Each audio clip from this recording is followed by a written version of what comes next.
안녕하세요. 반갑습니다. 노하영대님 저에게 트래블을 조금만 넣어주시겠어요? 조금 웅웅하는데 트래블을 조금 높여주시기 바랍니다. 감사합니다. 여러분 기도독에 잘 다녀왔습니다. 어저께 도착했고요.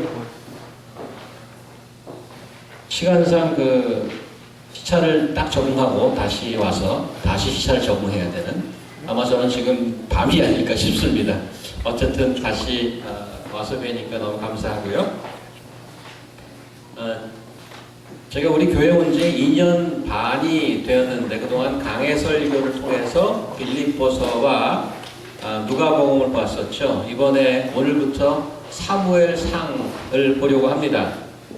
구약의 일반적 분류는 모세오경으로 불리우는 첫 5권 율법서, 그리고 여호수아부터 열왕기하까지 역사서, 선지서, 시가서 이렇게 크게 분류할 수 있습니다.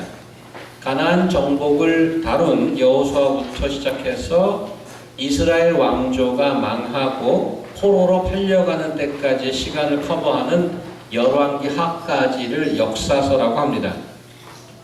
우리가 보게 될 사무엘서는 역사서로 분류되는데 약속의 땅에 들어와서 정착하는 초기 어수선한 사사시대 이후에 왕정시대가 시작하고 정착되는 시기의 사건들을 기록한 책입니다.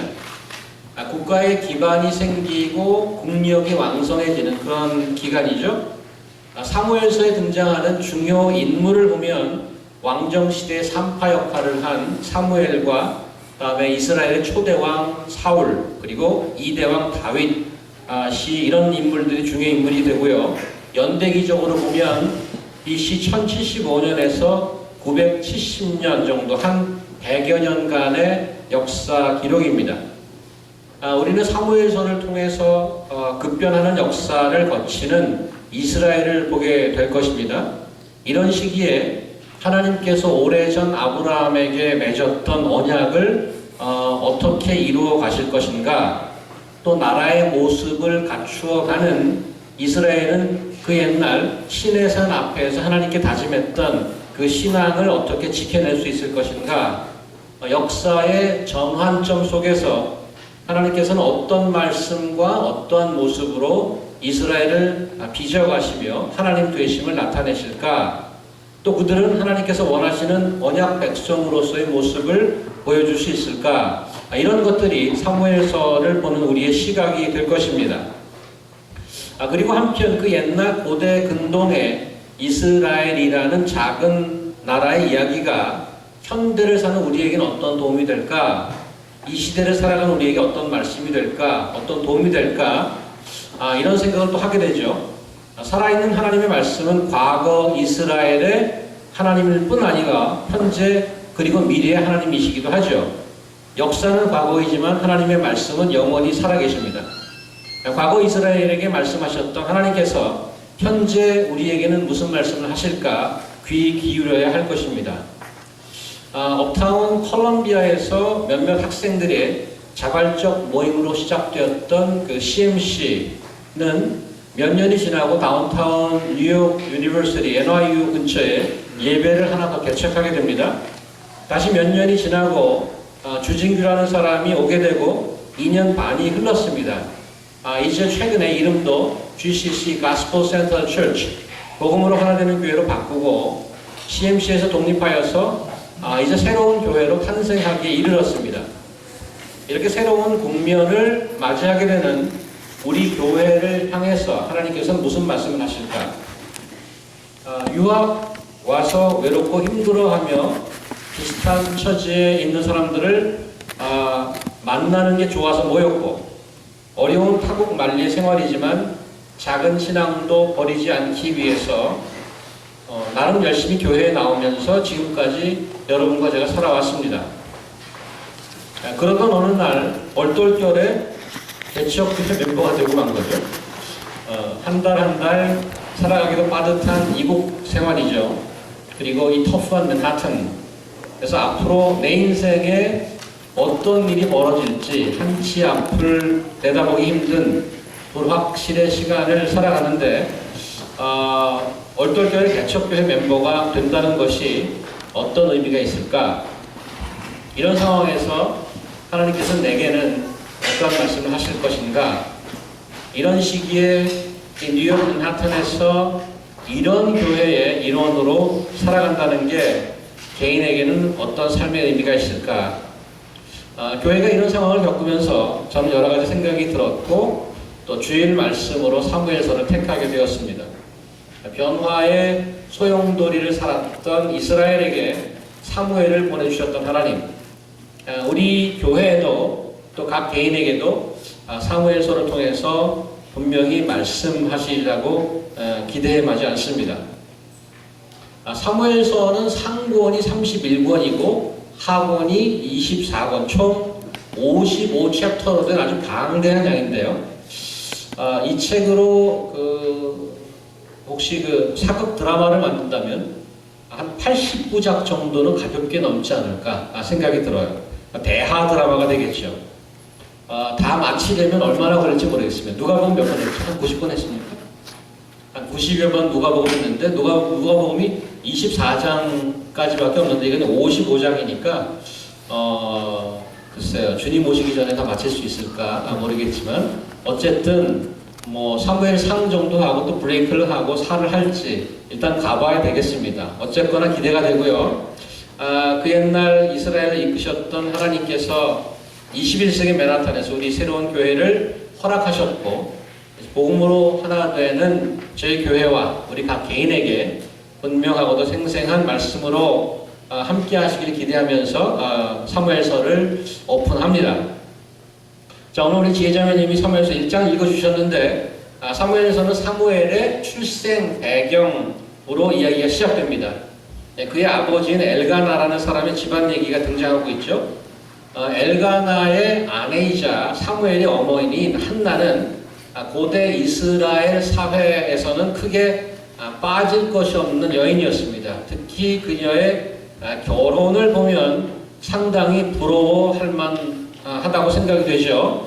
주보 가운데 있는 여러 본문을 좀 펴시면 1절 보시면 시댁 식구들의 좀 이야기가 나와 있는데 고조 할아버지까지 언급되어 있습니다. 이 얘기는 한나는 상당히 뼈대 있는 집안에 시집 갔다는 것을 알 수 있고요. 3절 보면 당시 하나님의 회막 텐트 오브 미팅이 있던 실로에 매년 제사하러 갔다. 이 말은 이 집안이 신앙이 깊은 집안이라는 것도 알 수 있습니다. 제사하려면 제물을 바쳐야 되지 않겠습니까? 아무나 하는 것도 아닙니다.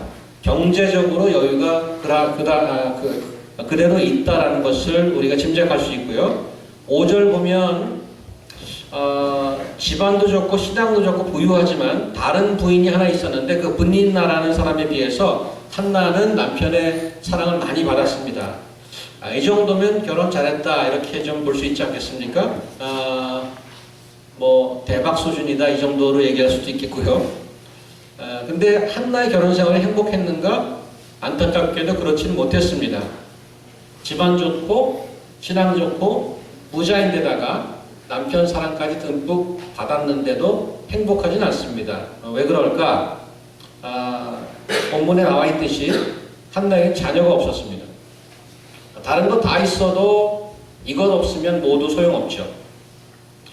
현대를 사는 이 시절에도 자녀가 없으면 여러 가지로 뭐 좀 불이익도 있고 또 힘듭니다.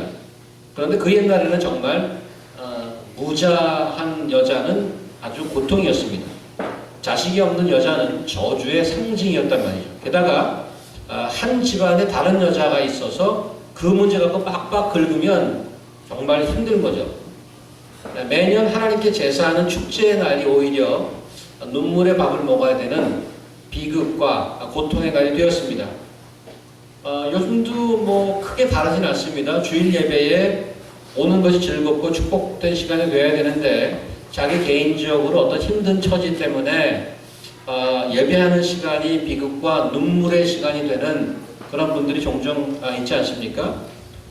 신앙도 좋은 것 같고 집안도 좋고 학벌 좋고 봉사도 잘하고 여러 사람의 부러움을 산 것 같지만 사실 마음속에 늘 슬픔이 있어서 교회 오는 것조차 힘들어하는 분들이 없지 않아 있습니다. 그런데 오늘 이야기가 힘들지만 않죠. 오늘 이야기가 어떻게 끝나냐 하면 20절 보면 사무엘이라는 아들을 갖게 됩니다. 말하자면 해피엔딩이죠. 저주의 여인에서 어떻게 행복한 삶으로 반전이 되었는가, 어떻게 애를 낳게 되었는가, 문제가 어떻게 해결되었는가, 이것을 찾아보고 분명히 알아야 우리도 유사한 문제가 있으면 적용되지 않겠습니까? 그래서 이 중간 부분을 한번 보도록 하겠습니다. 한나의 삶이 어떻게 반전의 삶으로 해피엔딩이 되었는가. 일단 한나의 행동을 보면 10절 보니까 한나가 마음이 괴로워서 여호와께 기도하고 통곡하며 기도했습니다. 11절 서원하여 이르되 하고 쭉 기도했죠. 서원 기도했습니다. 17절 보니까 엘리가 대답하여 이르되, 엘리가 대제사장인데 요즘으로 치자면 글쎄요, 담임 목사님쯤 되겠죠. 담임 목사님을 만나서 상담하고 기도받은 것, 이렇게 얘기할 수 있지 않겠습니까? 이렇게 영적인 부분, 하나님께서 원하는 부분, 통곡으로 기도하고 소원 기도하고 상담받고 그리고 끝난 것이 아니고 19절 보니까 아침에 일찍 일어나 여호와 앞에 경배하고 돌아가 라마의 집에 이르니라 엘가나가 그의 아내 한나와 동침하매, 인간적으로 할 일은 다 해야 되죠. 그리고 최선을 다해서 인간의 할 도리를 잊지 않았습니다. 그리고 오늘 본문 19절 20절에 따르면 이런 노력을 한 후에 하나님께서 아이를 허락한 것을 알 수 있습니다. 우리도 오랫동안 애쓰는 기도 제목이 있다면 적어도 이 정도는 해야 해결받지 않을까. 간절한 기도, 소원 기도, 담임 목회자와 상담, 인간적 노력. 그러면 오늘 말씀은 이렇게 결론 내릴 수가 있죠. 문제가 있으십니까? 소원 기도하셔야 됩니다. 통곡으로 기도하셔야 됩니다. 그리고 담임 목회자 만나서 상담 받으셔야 됩니다. 그리고 여러분이 할 인간은 최선을 다해야 됩니다. 4포인트로 딱 깔끔하게 마무리 짓고 아멘하고 끝날 수 있지만 이렇게 하는 노력들이 전적으로 틀린 말이라고 할 수 없는데, 오늘 특별히 말씀이 주고자 하는 것이 무엇일까? 오늘 말씀의 의도가 문제를 해결받는 법에 대한 설명으로 저작한 것인가, 이런 생각을 하면 한 번 더 본문을 생각할 수밖에 없습니다. 5절 6절 한번 볼까요? 한나에게는 갑절을 주니 이는 그를 사랑함이라. 그러나, 그런 얘기 나오죠. 그러나 여호와께서 그에게 임신하지 못하게 하시니, 여호와께서 그에게 임신하지 못하게 하심으로 그의 적신분이나 그를 심히 격분하게 괴롭게 하더라. 하나님께서 한나에게 임신하지 못하게 했다는 얘기를 2번이나 반복하고 있습니다. 그래서 한나의 불행의 그 핵심인 불임은 단순한 의학적 불임이 아니고 하나님께서 그 원인이 있다는 데 문제가 있는 거죠. 한나가 평생 고통으로 통곡으로 기도했던 그 배경에 하나님이 직접적 원인이란 말이죠. 우리는 바로 마음에 반발심이 생기지 않습니까? 왜 도대체 그러셨을까? 왜 이렇게 힘들게 하시나? 게다가 결국에 아이를 주시잖아요, 마지막에. 결국 주실 건데 왜 이렇게 힘들게 고통의 시간을 겪게 하셨을까? 하나님께서는 인간의 괴로움을 좀 즐기시는 분인가? 성격이 좀 거시기 하신 분이신가? 뭐 이런 여러 가지 생각들이 나지 않습니까?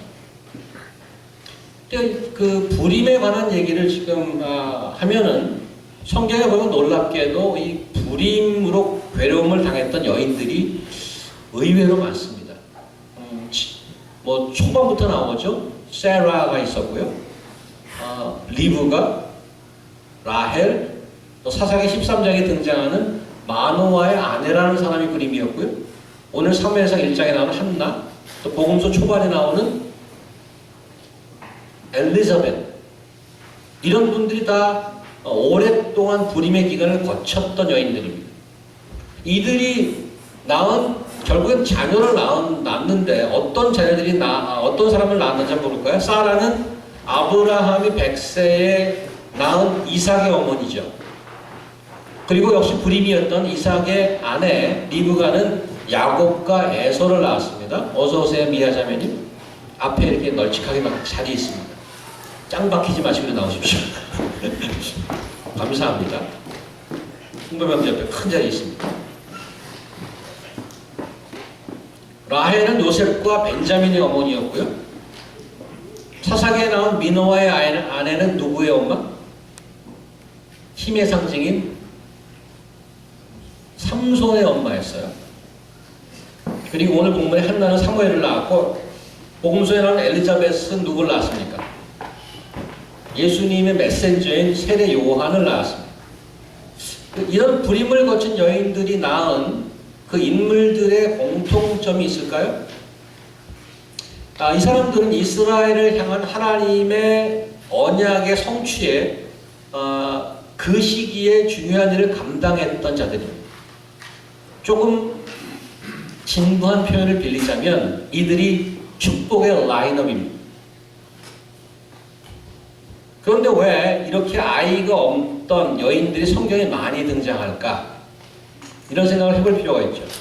한두 머리만 몰라도 신구약을 거쳐서 이 정도 숫자가 나타난다면 성경이 무슨 얘기를 하고 싶어 하는 거죠. 그래서 생각해 봐야 되는 겁니다. 오랫동안 아이를 갖지 못했던 여인들, 또 그들을 통해서 나온 자손들의 면면, 이 정도면 우리는 하나님께서 일하시는 한 가지 패턴 같은 것을 발견해낼 수 있는데, 그게 뭔가 하면 우리의 절망이 하나님께서 일하시는 출발선이라는 사실입니다. 우리의 빈손을 하나님께서는 자신의 큰 뜻을 담아내는 그릇으로 사용하신단 말입니다. 중요한 얘기입니다. 사실 무엇 조금이라도 갖고 있지 않으면 아무것도 할 수 없는 것이 이 세상입니다. 아무리 조그만 사업이라도 종잣돈이 없으면 꿈도 꾸지 못합니다. 조금이라도 경험이 없으면 직장에 명함도 내오지 못합니다. 그것이 현실이죠. 심지어 경험이 없으면 외모라도 받쳐줘야 취직할 가능성이 높다는 것이 현실입니다. 가방끈이 짧으면 아무것도 못하는 세상이라서 공부와는 상관없이 길을 쓰고 상위 학급을 진학을 해야 됩니다. 이것도 없고 저것도 없어요? 그러면 뭐라도 백이라도 있어야 돼요. 그래야 살아남을 수 있습니다. 옛날 그 시절의 불임이란 정말 절망이고 무기력이고 저주의 상징이었습니다. 그래서 아이를 갖지 못하던 성경의 그 많은 여인들이 눈물로 음식을 삼았던 것이죠. 그런데 하나님께서는 이런 인간의 절망과 무력함을 하늘의 큰 뜻을 이루는 뭘로? 시발점으로 삼으신다는 겁니다. 이런 예는 성경의 부지기수로 등장합니다. 위대한 이스라엘의 역사는 100세가 된 꼬부랑 할아버지로부터 시작됩니다. 이집트 경호대 감옥 죄수 요셉으로부터 그 위대한 출애굽의 역사를 시작합니다. 80세 은퇴 목자 모세의 주름진 손에서 이스라엘의 구원이 시작됩니다. 살인자 바울의 입을 통해서 이방의 선교 역사가 시작됩니다. 무기력하고 절망적이었던 십자가의 죽음에서 여러분과 저의 생명이 시작되는 것입니다. 복음으로 하나 되는 사랑하는 식구 여러분, 이 젊은 시절에 여러분을 절망에 빠뜨리는 것이 있습니까? 열심히 공부해서 이만큼 왔는데 미래가 확실치 않으셔서 불안하세요? 그동안 쓴 돈, 에너지, 시간 생각하면 엄청 썼는데 마땅히 지금 이뤄놓은 것이 없어서 무력감에 사로잡혀 있으십니까? 동기들, 후배들 너무 눈에 띄죠? 잘 나가는 거 보니까. 선뜻 불안함이 엄습하십니까? 그동안 너무너무 달려왔기 때문에 이제는 걸을 힘도 남지 않으셨어요? 기도하다 지쳐서 이제 눈물도 메말랐습니까? 주변을 섬긴다고 봉사만 하다 보니까 나도 지치고 외로움에 지치셨어요? 자신에게 남은 것은 하나도 없다 이렇게 생각되십니까? 사랑하는 여러분, 거기가 바로 하나님의 출발점인 것입니다. That is what the Bible says today. In the book of Samuel, the very beginning of this book. My frustration, my failure, my nothing is the point where God will start. 게으르고 패배의식에 잠겨서 그냥 무기력하게 살고 있으라는 얘기가 아니죠. 이 세상이 얘기하는 모든 절망의 조건이 우리 하나님에게는 일하심의 출발이라는 것을 기억하라는 말씀입니다. 성경은 왜 그 많은 불임의 여인을 기록하고 있을까요? 사무엘서는 전체 성경으로 보면 사사기와 룻기 다음에 위치하고 있습니다. 사사기 21장 25절에 보면 이렇게 결론을 내리고 있습니다. 제가 읽어드리겠습니다. 사사기 21장 25절은 제일 마지막에 이렇게 되어 있습니다. 그때에 이스라엘에 왕이 없으므로 사람이 각기 자기의 소견 옳은 대로 행하였더라. 지 마음대로 살았다고 얘기하고 있습니다. 룻기와 사무엘서, 바로 뒤에 나온 룻기와 사무엘서는 이스라엘이 이런 상황에 있을 때 나오는 말씀입니다. 모두가 everybody does his or her own way because there's no king. 왕이 없으므로 각자 지 마음대로 살았다. That is the situation where the word of God in the book of Samuel begins to proclaim. 이스라엘의 모든 사람들이 약속의 땅에 정착하려고 나름대로 열심히 바쁘게 돌아가고 있을 때 저 시골 여인 모압, 시골 여인 룻을 통해서 룻기가 뭐예요? 왕을 만들고 있는 하나님의 역사하심을 적은 거 아닙니까? 그리고 오늘 사무엘서 처음에 불임으로 고통받고 있던 한 여인 한나를 통해 이스라엘의 왕정을 준비하고 계신 하나님. 성경이 우리에게 도전하는 것은 우리의 절망적 상황 속에서 나는 절망할 것인가? 아니면 누가 진정한 왕으로 정말 나와 세상을 다스리는가? 여러분께서 더 이상 일어설 힘조차 없으시다면 거기가 소망의 시작인 것을 기억하시기 바랍니다. 하나님께서는 여러분의 실패의 자리에서 시작하실 것입니다. 만약 여러분이 믿는 하나님이 나의 왕, 온 세계의 왕이라면, 그렇게 믿으신다면 우리 안에 절망은 있을 수 없습니다. 우리 안에 소망은 사라질 수 없습니다. 말씀 하나로 아무것도 없는 세상에서 온 우주를 창조하신 분이 우리 하나님이십니다. 그분이 내 진정한 왕이라면 우리의 실패도 우리의 무력감도 우리를 절망케 할 수 없는 것입니다. 오히려 그 자리가 하나님께서 시작하는 자리입니다.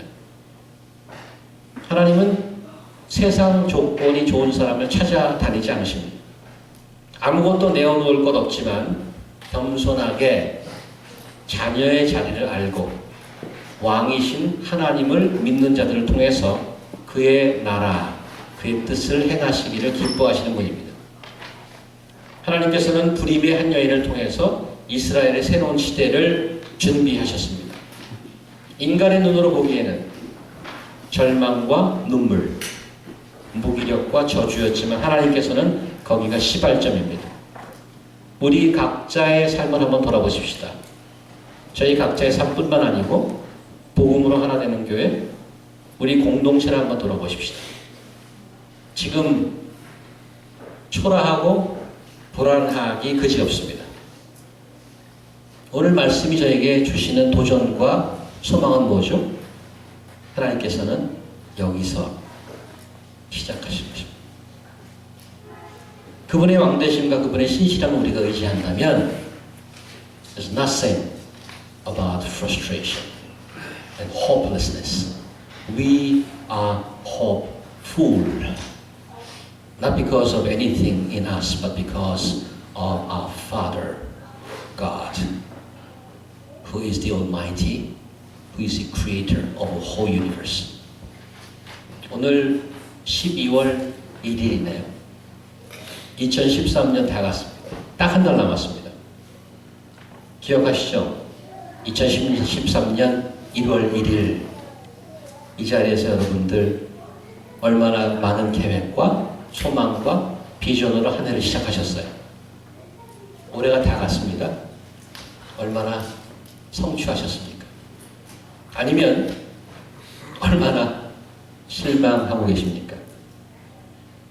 Whatever it may be, you can't frustrate.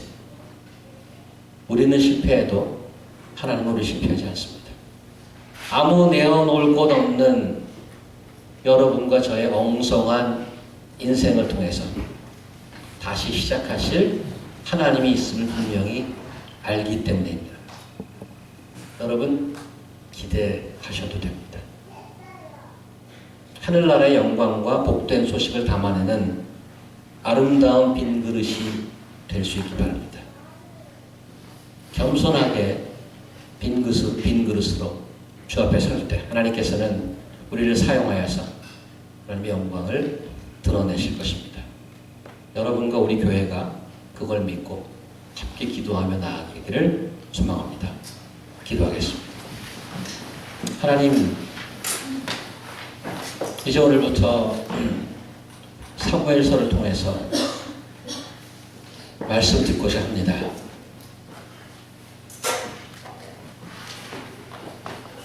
아무도 주목하지 않는 저주받은 인간처럼 괴로워했던 한 불임의 여인을 통해서 이스라엘의 왕정을 준비하셨던 하나님, 나 자신을 돌아보면, 우리 교회를 돌아보면 불안하고 절망스럽고 좌절할 수밖에 없지만 이 자리가 하나님의 시작점임을 알려주신 것을 하나님 감사합니다. 나를 돌아보면 실망할 수밖에 없지만 나를 사랑해서 아들을 보내주신 그 하나님을 보면 소망할 수밖에 없는 저희들임을 고백합니다. 주님 감사합니다. 소망과 기대로 나머지 한 달을 충만하게 살아가고 새해를 맞이하는 저희 교회 될 수 있도록, 또 우리 성도님들 될 수 있도록 하나님 도와주시옵소서. 예수님 이름으로 기도합니다. 아멘.